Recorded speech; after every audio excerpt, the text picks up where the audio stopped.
예, 하나님께 은혜로운 찬양을 올려드린 우리 청년부에게 다시 한번 격려의 박수 부탁드립니다. 예, 사도의 인사를 드립니다. 하나님 우리 아버지와 우리 주 예수 그리스도로부터 오는 은혜와 평강이 오늘 이렇게 주일 공동 예배 참석하신 우리 모든 교회에게 함께 있기를 바랍니다.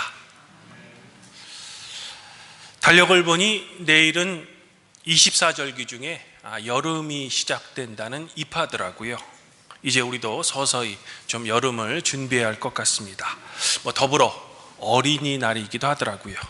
해서 정부에서 이번 주 화요일을 대체 휴일로 지정했는데 부디 이 연휴 기간 동안 성도 여러분들의 좀 지치고 피곤한 몸을 회복하기를 먼저 소망해 봅니다. 이혜인 수녀님의 시 중에서 사랑한다는 말은 이라는 시가 있습니다. 사랑한다는 말은 가시덤불 속에 핀 하얀 찔레꽃, 사랑한다는 말은 한 자락 바람에도 문득 흔들리는 나뭇가지, 사랑한다는 말은 무수한 별들을 한꺼번에 쏟아내는 거대한 밤하늘이다. 어둠 속에서도 환히 빛나고 절망 속에도 키가 크는 한마디의 말, 그 얼마나 놀랍고도 황홀한 고백인가. 우리가 서로 사랑한다는 말은. 이혜인 수녀의 시처럼 우리가 서로 사랑한다는 말은 인류 역사상 가장 놀랍고도 황홀한 고백일 겁니다. 이 사랑 때문에 하나님께서는 독생자 예수 그리스도를 이 땅에 보내셨습니다. 그리고 이 사랑 때문에 예수님께서는 우리를 위해 십자가에 달려 돌아가셨습니다. 또한 이 사랑 때문에 예수님께서는 오늘 제자들의 삶의 터전인 디베랴 호수까지 찾아오신 겁니다. 성도 여러분, 요한복음에 따르면 부활하신 예수님께서는 제자들을 이미 2번 찾아오셨습니다. 그중 첫 번째는 마리아와 제자들에게 나타나셨으며 일주일 후에는 의심하는 도마를 위해 2번째로 나타나셨습니다. 특별히 2번째로 나타나셨을 때는 너희에게 평강이 있을지어다 라는 위로의 말씀과 함께 성령을 주셨죠. 이후 베드로, 도마, 그리고 나다나엘을 비롯한 제자들은 디베랴 호수의 예전의 어부 생활로 돌아갑니다. 부활하신 주님과 만났더라도 육체를 가진 인간인 이상 일단 먹고 사는 문제, 즉 일용할 양식은 해결해야 하기 때문입니다. 그런데요, 어부의 경험이 풍부했던 이들이 물고기를 잡지 못합니다. 바로 이때 어떤 한 사람이 나타나서 그물을 배 오른편에 던지라 라고 요청하는 겁니다. 이에 제자들은 아마 알 수 없는 힘에 이끌려 배 오른편에 그물을 던집니다. 그랬더니 물고기가 무려 153마리가 잡혔다는 겁니다. 예수님께서 베드로를 제자로 부르실 때의 기적이 다시 일어났던 겁니다. 이때서야 제자들은 바로 이 사람이 부활하신 예수님을 알아보는 겁니다. 이에 성격이 급한 베드로는 예수님을 만나기 위해 윗옷을 입고 바다에 뛰어들었다고 합니다. 그리고 나머지 제자들은 배를 육지에 댄 후 이미 제자들이 먹을 생선과 떡을 준비하신 부활하신 예수님을 이제 3번째로 다시 만났다는 겁니다. 그리고 이 3번째 만남을 통해 제자들은 비로소 복음 전파에 대한 자신들의 소명을 다시 깨달았다는 거죠. 그런데요, 저는 오늘 말씀에서 예수님께서 3번째로 찾아오셔서 제자들에게 복음 전파의 소명을 다시 부여했던 그 장소가 바로 제자들의 일터였던 디베랴 호수라는 점이 중요하다라고 생각되는 겁니다. 이런 의미에서 저는 오늘 베드로가 나는 물고기를 잡으러 가겠다라고 말한 의미가 그저 복음 전파의 사명을 내버려 두고 자신의 옛 직업인 어부로 돌아갔다라고 생각하고 싶지 않습니다. 그렇게 생각하는 이유는 제가 앞서 말씀드린 대로 세상에 남아 있어야 하는 제자들은 어떠한 방식이든 세상과 관련된 일을 하며 살 수밖에 없기 때문이죠. 그만큼 우리에게 일용할 양식은 매우 중요한 삶의 문제라는 겁니다. 사랑하는 성도 여러분, 이처럼 우리는 코람데오로 표현되는 하나님 앞에서뿐만 아니라 코람문도, 즉 세상 앞에서의 우리 현실의 삶의 문제도 한 명의 그리스도인으로서 신중하게 고민할 수밖에 없는 겁니다. 다른 말로 하면 우리는 그리스도인으로서 수도원 속의 수도다들처럼 세상과 떨어져 살 수는 없다는 겁니다. 치열한 내 삶의 현장, 다른 말로 하면 우리의 생계를 유지하는 삶의 현장에서 우리는 과연 그리스도인으로서 어떻게 살아야 하는지 깊게 고민해야 한다는 겁니다. 그러면 우리는 도대체 어떤 자세로 우리의 삶의 현장을 살아내야만 할까?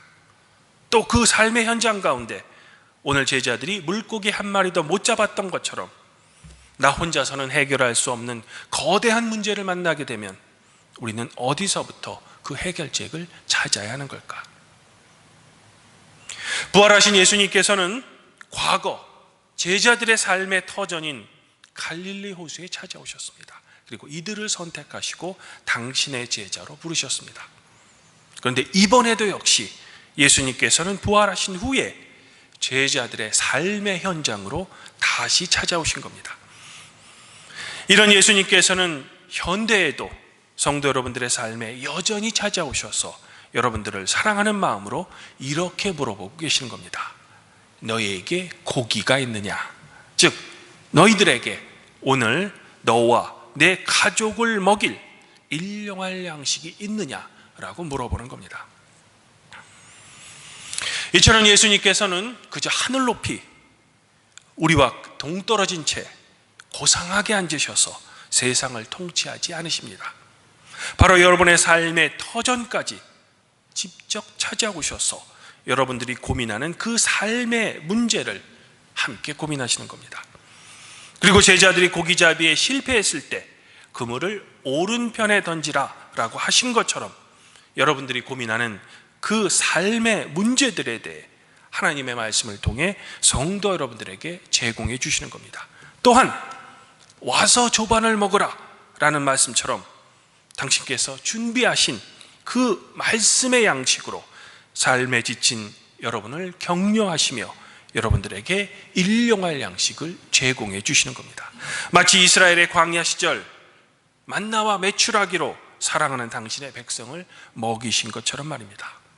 이 양식을 먹고 험난한 이 세상의 삶을 온전한 그리스도인으로서 살아가기 위해서 말입니다.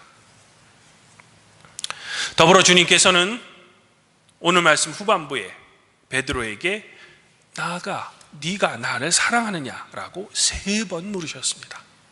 마치 베드로가 예전에 주님을 3번 배반했듯이 말입니다. 어떤 의미에서 예수님께서 베드로를 향한 이 3번의 물음 앞에 베드로는 자기의 부끄러운 과거를 떠올리며 마음 아파했을 겁니다. 마치 우리가 우리의 부끄러운 과거를 떠올리는 것을 매우 꺼리는 것처럼 말입니다. 그래서 예수님께서 굳이 베드로에게까지 이렇게 하셨는가라고 우리는 질문할 수 있죠. 더욱이 다른 제자들이 있는 그런 공개석상에서 말입니다. 사랑하는 성도 여러분, 그러나 우리의 온전한 삶의 치유는 부끄러움을 회피해서만은 안 됩니다. 아픈 과거와 정면으로 직면하고 그것을 극복해야만 우리는 치유가 이루어지는 겁니다. 그냥 놔두면 우리의 삶의 상처들은 골마 터지죠. 마치 우리 인간의 역사 중 어두운 과거의 역사를 그것을 덮는 방식으로만 하면 역사의 과오는 계속 반복됩니다. 우리가 그 잘못을 직면하고 이를 인정하고 제대로 반성해야만 그 잘못이 역사 속에서 다시 반복되지 않는 겁니다.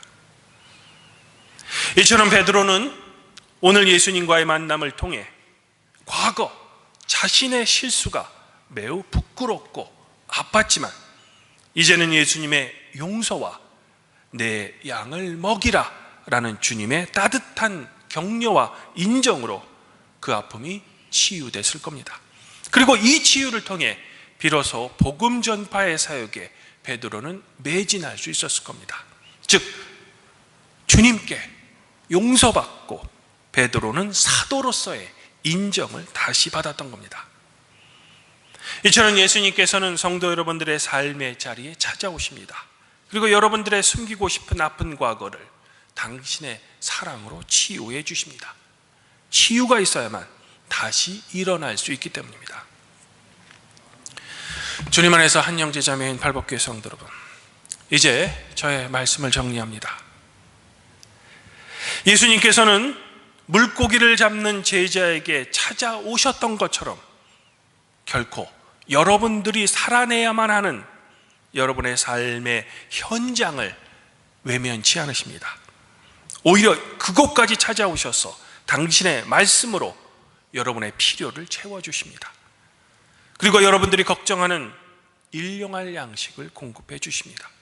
이세벨의 살해의 위협이 무서워서 광야로 도망쳤던 엘리야에게 천사를 보내어 구운 떡과 물을 제공하셨던 것처럼 말입니다.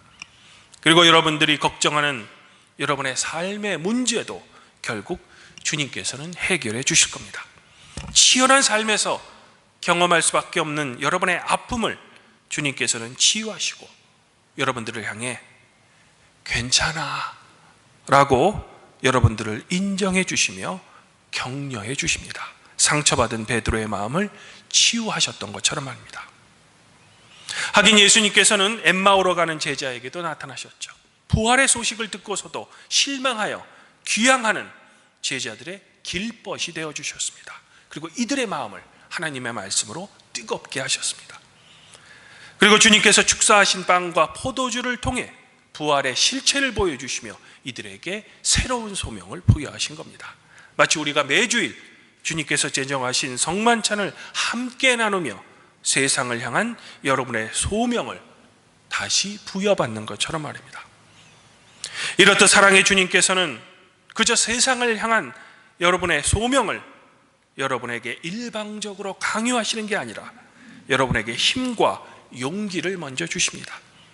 그리고 그 후에야 이 세상의 빛과 소금의 소명을 여러분에게 주시는 겁니다. 그리고 그 소명을 일하는 그 과정에서 사랑의 하나님은 여러분들의 골칫거리인 여러분의 삶의 문제도 해결해 주시는 겁니다.